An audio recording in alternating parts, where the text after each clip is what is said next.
Had I this cheek to bathe my lips upon, this hand whose every touch would force the feeler's soul to the oath of loyalty, this object which takes prisoner the wild motion of mine eye, fixing it only here, should I, damned then, slaver with lips as common as the stairs that mount the Capitol, join grips with hands made hard with hourly falsehood as with labour, and then bow peeping in an eye base and illustrious as the smoky light that's fed with stinking tallow? It were fit that all the plagues of hell should at one time encounter such revolt. My lord, I fear, has forgot Britain. And himself. Not I inclined to this intelligence pronounce the beggary of his change, but 'tis your graces that from my mutest conscience to my tongue charms this report out. Let me hear no more. Oh, dearest soul, your cause doth strike my heart with pity that it'll make me sick. A lady so fair and fastened to an emperor would make the greatest king double. To be partnered with tomboys, hired, with that self-exhibition which your own coffers yield, with diseased ventures that play with all infirmities for gold which rottenness can lend nature. Such boiled stuff as well might poison. Be revenged, or she that bore you was no queen, and you recoil from your great stock. Revenged? How should I be revenged?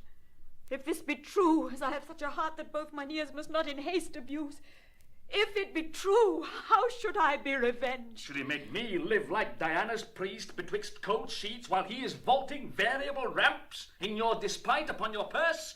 Revenge it. I dedicate myself to your sweet pleasure, more noble than that renegade to your bed, and will continue fast to your affection, still close assure. What hope is on you? Let me my service tender on your lips. Away! I do condemn mine ears that have so long attended thee.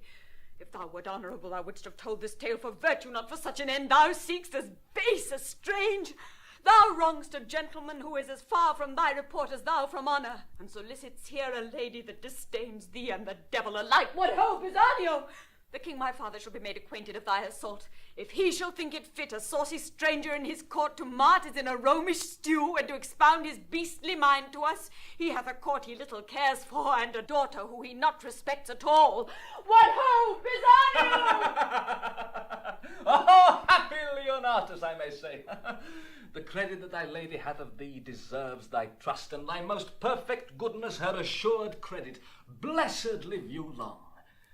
A lady to the worthiest sir that ever country called his, and you his mistress, only for the most worthiest fit. Give me your pardon. I have spoke this to know if your affiance were deeply rooted, and shall make your lord that which he is new o'er. And he is one the truest mannered, such a holy witch, that he enchants societies unto him. Half of men's hearts are his. You make amends. He sits mongst men like a descended god. And the kind of honour sets him off, more than a mortal seeming. Be not angry, most mighty princess, that I've adventured to try your taking of a false report, which hath honoured with confirmation your great judgment in the election of a sir so rare, which you know cannot err. The love I bear him made me to fan you thus, but the gods made you, unlike all others, chaffless. Pray your pardon. All's well, sir. Take my power at the court for yours. My humble thanks. I had almost forgot to entreat your grace, but in a small request, and yet of moment too, for it concerns your lord, myself, and other noble friends and partners in the business. Pray, what is't? Some dozen Romans of us, and your lord, the best feather of our wing, have mingled sums to buy a present for the emperor, which I, the factor for the rest, have done in France. 'Tis plate of rare device and jewels of rich and exquisite form, their values great, and I am something curious, being strange, to have them in safe stowage. May it please you to take them in protection? Willingly, and pawn mine honour for their safety. Since my lord hath interest in them, I will keep them in my bedchamber. They are in a trunk attended by my men. I will make bold to send them to you. Only for this night I must abroad tomorrow. Oh, no. Yes, I beseech, or I shall short my word by lengthening my return. From Gallia I cross the seas on purpose and on promise to see your grace. I thank you for your pains, but not away tomorrow. Oh, I must, madam. Therefore I shall beseech you, if you please to greet your lord with writing, do it tonight. I have outstood my time, which is material to the tender of our present. I will write. Send your trunk to me. It shall safe be kept and truly yielded you. You're very welcome.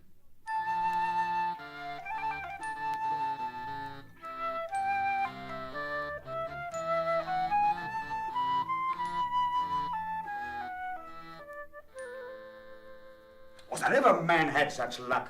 When I kissed a jack upon an upcast to be hit away, I had £100 on't, and then a horse and jackanapes mistake me up for swearing, as if I'd borrowed mine oaths of him and might not spend them at my pleasure. What got he by that? You have broke his pate with your bowl. If it had been like him that broke it, it would have run all out. When a gentleman is disposed to swear, it is not for any standers by to curtail his oaths, eh? No, my lord.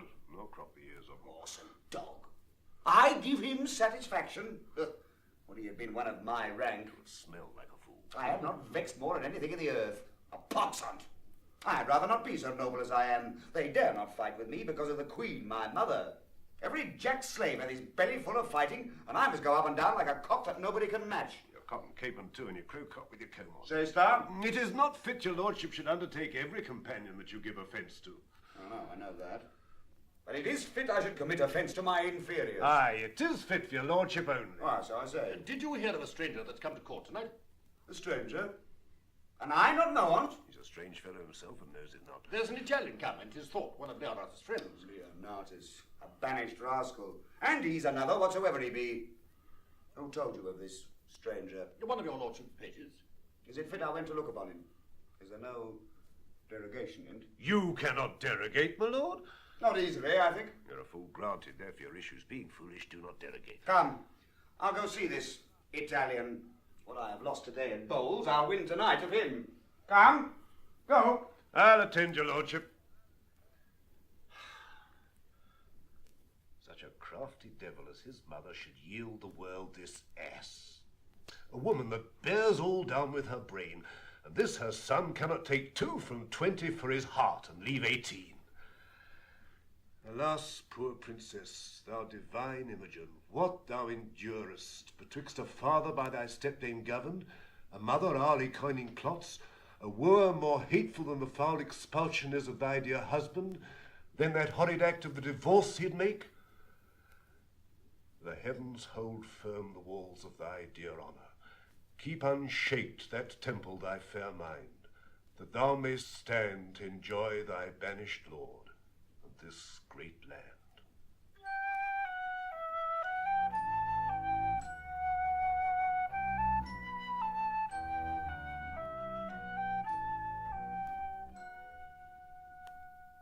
Who's there, my woman, Helen? Please you, madam. What hour is it? Almost midnight, madam. Oh, I've read 3 hours then. Mine eyes are weak. Pull down the leaf where I've left to bed. Take not away the taper, leave it burning. And if thou canst awake by 4 o'clock, I prithee call me. Sleep hath seized me wholly. To your protection I commend me, gods, from fairies and the tempters of the night. Guard me, beseech ye. Oh.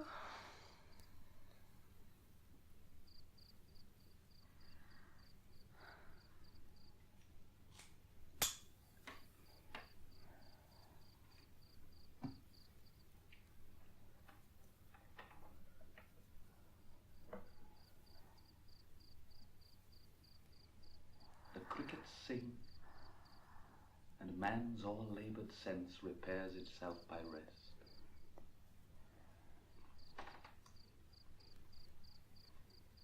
Our Tarquin thus did softly press the rushes, ere he wakened the chastity he wounded.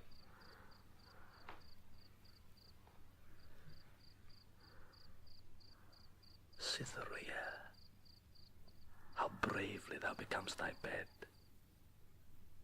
Fresh lily, and whiter than the sheets. Ah, that I might touch. But kiss, one kiss. Rubies unparagoned, how dearly they do't. 'Tis her breathing that perfumes the chamber thus. The flame of the taper bows toward her, and would underpeep her lids to see the enclosed lights. now canopied under these windows, white and azure laced with blue of heaven's own tinct. But my design, to note the chamber, I will write all down. Such and such pictures. There the window, such the adornment of her bed. Arras, figures, why such and such. And the contents of the story. But some natural notes about her body. Above 10,000 meaner movables would testify to enrich mine inventory. Oh, sleep, thou ape of death. Lie dull upon her, and be her sense but as a monument, thus in a chapel lying. Come off, come off. As slippery as the Gordian knot was hard. It is mine. And this will witness outwardly as strongly as the conscience does within to the madding of her lord.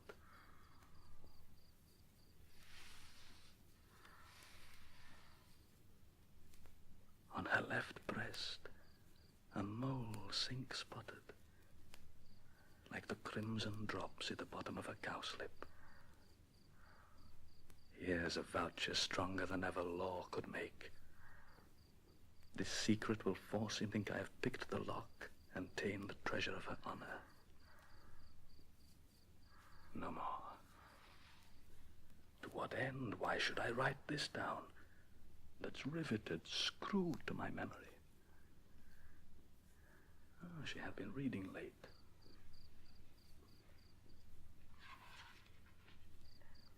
The Tale of Tereus. Here the leaves turn down where Philomel gave up. I have enough. To the trunk again and shut the spring of it. Swift, swift, you dragons of the night. The dawning may bear the raven's eye. I lodge in fear. Though this a heavenly angel, hell is here.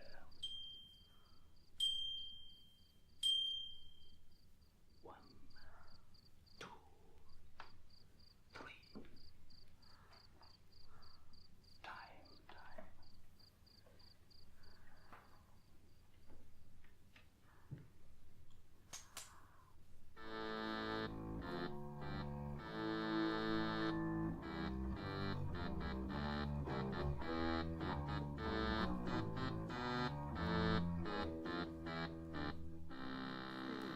Your lordship is the most patient man in loss, the most coldest that ever turned up ace. It would make any man cold to lose. But not every man patient after the noble temper of your lordship.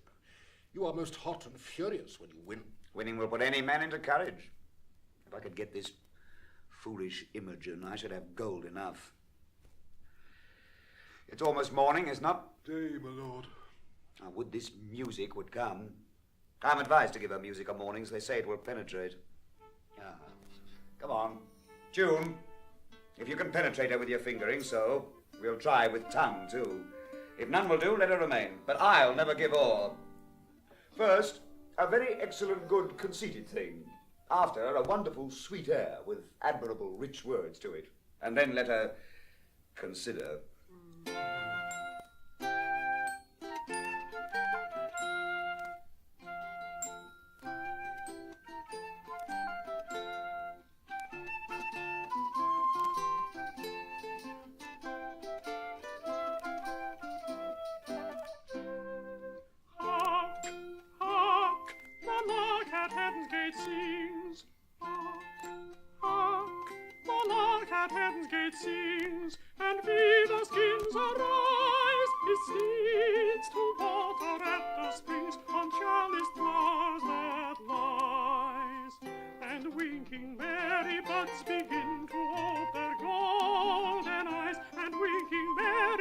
Begin to hold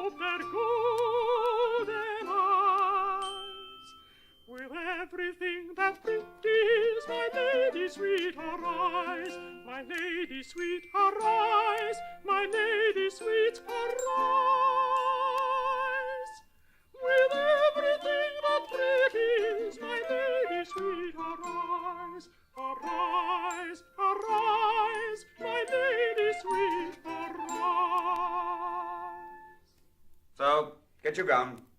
If this penetrate, I will consider your music the better. If it do not, it is a vice in her ears, which horse hairs and calves' guts nor the voice of an unpaved eunuch to boot can never amend. Here comes the king. I'm glad I was up so late, but that's the reason I was up so early. I cannot choose but take the service I have done fatherly. Good morrow to your majesty, and to my gracious mother. Attend you here the door of our stern daughter? Will she not forth? I have assailed her with musics, but she vouchsafes no notice. The exile of her minion is too new, she hath not yet forgot him. Some more time must wear the print of his remembrance out, and then she's yours. You are most bound to the king, who lets go by no vantages that may prefer you to his daughter. Frame yourself to orderly solicits, and befriend it with aptness of the season. Make denials increase your services. So seem as if you were inspired to do those duties which you tender to her, that you in all obey her, save when command to your dismission tends. And therein you are senseless. Senseless? Not so. So like him, sir, ambassadors from Rome. The one is Caius Lucius. A worthy fellow, albeit he comes on angry purpose now, but that's no fault of his. We must receive him according to the honour of his sender, and towards himself, his goodness forespent on us, we must extend our notice. Our dear son, when you have given good morning to your mistress, attend the queen and us. We shall have need to employ you towards this Roman. Come, our queen. If she be up, I'll speak with her. If not, let her lie still and dream. By Levo! I know our women are about her. What if I do line one of their hands? 'Tis gold which buys admittance, oft it doth, yea, and makes Diana's rangers false themselves, yield up their deer to the stand of the stealer. And 'tis gold which makes the true man killed and saves the thief. Nay, sometimes hangs both thief and true man. What can it not do and undo? I will make one of her women lawyer to me, for I yet not understand the case myself. By leave! Who's there that knocks? A gentleman? No more? Yes, and a gentlewoman's son. Well, that's more than some, whose tailors are as dear as yours can justly boast of. What's your lordship's pleasure? Your lady's person. She ready? Aye, to keep her chamber. There's gold for you. Sell me a good report. How, my good name? Or to report of you what I shall think is good? No. The princess. Good morrow, fairest sister. Your sweet hand. Good morrow, sir. You lay out too much pains for purchasing but trouble. The thanks I give is telling you that I am poor of thanks and scarce can spare them. Still I swear I love you. If you but said so, 'twere as deep with me. If you swear still, your recompense is still that I regard it not. This is no answer. But that you shall not say I yield, being silent, I would not speak. I pray you spare me. Faith, I shall unfold equal discourtesy to your best kindness. One of your great knowing should learn being taught forbearance. To leave you in your madness twere my sin. I will not. Fools are not mad folks. You call me fool? As I am mad, I do. If you'll be patient, I'll no more be mad. That cures us both. Well, I am much sorry, sir, you put me to forget a lady's manners by being so verbal. And learn now for all that I, which know my heart, do here pronounce by the very truth of it, I care not for you. And am so near the lack of charity to accuse myself I hate you, which I had rather you felt than make my boast. You sin against obedience which you owe your father. For the contract you pretend with that base wretch, one bred of arms and fostered with cold dishes, with scraps of the court, it is no contract, none. And though it be allowed in meaner parties, yet who than he more mean, to knit their souls on whom there is no more dependency but brats and beggary, in self-figured not, yet you are curbed from that enlargement by the consequence of the crown, and must not soil the precious note of it with a base slave, a hilding for a livery, a squire's cloth, a pantler, not so eminent. Profane fellow! Wert thou the son of Jupiter, and no more but what thou art besides, thou wert too base to be his groom. Thou wert dignified enough even to the point of envy, if 'twere made comparative for your virtues, to be styled the underhangman of his kingdom, and hated for being preferred so well. The south fog rotting. Oh, he never can meet more mischance than come to be but named of thee. His meanest garments that ever have but clipped his body is dearer in my respect than all the hairs above thee, were they all made such men. How now, Bassanio? His garments? Madam? Now the devil! To Dorothy, my woman, hie thee presently. His garments? Oh, I am sprited with a fool, frighted and angered worse. Go bid my woman search for a jewel that too casually hath left mine arm. It was thy master's. Shrew me if I would lose it for a revenue of any kings in Europe. Garment. I do think I saw it this morning. Confident I am last night 'twas on mine arm, I kissed it. Garment. I hope it be not gone to tell my lord that I kiss aught but he. It will not be lost. I hope so. Go and search. You have abused me. His meanest garment. I said so, sir. If you will make an action, call witness to't. I will inform your father. Your mother, too. She's my good lady and will conceive, I hope, but the worst of me. So I leave you, sir, to the worst of discontent. I'll be revenged. His meanest garment? Well...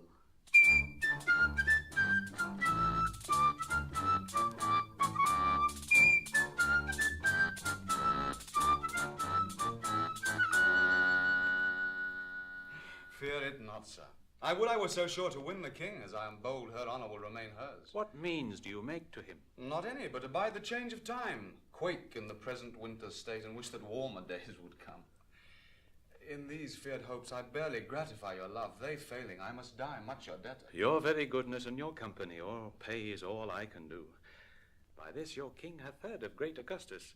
Caius Lucius will do's commission truly, and I think he'll grant the tribute, send the arrearages, or look upon our Romans, whose remembrance is yet fresh in their grief. I do believe, state as though I am none nor like to be, that this will prove a war. And you shall hear the legion now in Gallia sooner landed in our not fearing Britain than have tidings of any penny tribute paid. Our countrymen are men more ordered than when Julius Caesar smiled at their lack of skill, but found their courage worthy his frowning at. Their discipline, now mingled with their courage, will make known to their approvers they are people such that mend upon the world. See, Iachimo. The swiftest hearts have posted you by land, and winds of all the corners kissed your sails to make your vessel nimble. Welcome, sir. I hope the briefness of your answer made the speediness of your return. Your lady is one of the fairest that I have looked upon. And therewithal the best. Or let her beauty look through a casement to allure false hearts and be false with them. Here are letters for you. Their tenure good, I trust. It is very like. Was Caius Lucius in the Britain court when you were there? He was expected then, but not approached. All is well yet. Sparkles this stone as it was wont? Or is not too dull for your good wearing? If I have lost it, I should have lost the worth of it in gold. I'll make a journey twice as far to enjoy a second night of such sweet shortness which was mine in Britain. For the ring is won. The stone's too hard to come by. Not a whit, your lady being so easy. Make not, sir, your loss your sport. I hope you know that we must not continue friends. Oh, good sir, we must, if you keep covenant. Had I not brought the knowledge of your mistress home, I grant we were to question further. But I now profess myself the winner of her honour, together with your ring, and not the wronger of her, or you, having proceeded but by both your wills. If you can make apparent that you have tasted her in bed, my hand and ring is yours. If not, the foul opinion you had of her pure honour gains or loses your sword or mine, or masterless leaves both to who shall find them. Sir, my circumstances being so near the truth as I will make them, must first induce you to believe, whose strength I will confirm with oath, which I doubt not you'll give me leave to spare, when you shall find you need it not. Proceed. First, her bedchamber, where I confess I slept not, but profess had that was well worth watching. It was hanged with tapestry of silk and silver. The story, proud Cleopatra when she met her Roman, and Cydnus swelled above the bank so for the press of boats or pride. A piece of work so bravely done, so rich, that it did strive in workmanship and value, which I wonder could be so rarely and exactly wrought, since the true life... This is true. And this you might have heard of here, by me, or by some other. More particulars must justify my knowledge. So they must, or do your honour injury. The chimney is south the chamber, and the chimney piece chaste Dian bathing. Never saw I figures so likely to report themselves. The cutter was as another nature, Dumb outwent her. Motion and breath left out. This is a thing which you might from relation likewise read, being as it is much spoke of. The roof of the chamber with golden cherubins is fretted. Her andirons, I have forgot them, were 2 winking cupids of silver, each on 1 foot standing, nicely depending on their brands. This is her honour. Let it be granted you have seen all this, and praise be given to your remembrance. The description of what is in her chamber, nothing saves the wager you have laid. Then if you can be pale, I beg but leave to air this jewel. See. And now 'tis up again. It must be married to that your diamond. I'll keep them. Jove, once more, let me behold it. Is it that which I left with her? Sir, I thank her that she stripped it from her arm. I see her yet. Her pretty action did outsell her gift, and yet enriched it too. She gave it me, and said she prized it once. Maybe she plucked it off to send it me. She writes so to you, does she? Oh, no, it is true. Here, take this too. It is a basilisk unto mine eye. Kills me to look at. Let there be no honor where there is beauty, truth where semblance, love where there's another man. The vows of women of no more bondage be to where they are made than they are to their virtues, which is nothing above measure false. Have patience, sir, and take your ring again. 'Tis not yet won. It may be probable she lost it, or who knows if one her women, being corrupted, hath stolen it from Very her. true, and so I hope he came by. Back my ring! Render to me some corporal sign about her more evident than this, for this was stolen. By Jupiter, I had it from her arm. Hercules swears. By Jupiter he swears. 'Tis true. Nay, keep the ring, 'tis true. I am sure she would not lose it. Her attendants are all sworn and honourable. They induced to steal it, and by a stranger? No, he hath enjoyed her. The cognizance of her incontinency is this: she hath bought the name of whore thus dearly. There, take thy hire, and all the fiends of hell divide themselves between you. Sir, be patient. This is not strong enough to be believed of one persuaded well of. Never talk on. She hath been courted by him. If you seek for further satisfying, under her breast, worthy the pressing, lies a mole, right proud of that most delicate lodging. By my life I kissed it, and it gave me present hunger to feed again, though full.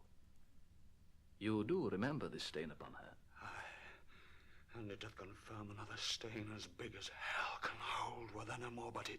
Will you hear more? Spare your arithmetic, never count the turns, once in a million. I'll be sworn. No swearing, if you will swear you have not done true lie, and I will kill thee if thou dost deny thus made me cuckold. I'll deny nothing. Oh, that I had her here to tear her limb meal. I will go there and do it in the court before her father. I'll do something. Quite beside the government of patience. You have won. Let's follow him and pervert the present wrath he hath against himself. With all my heart.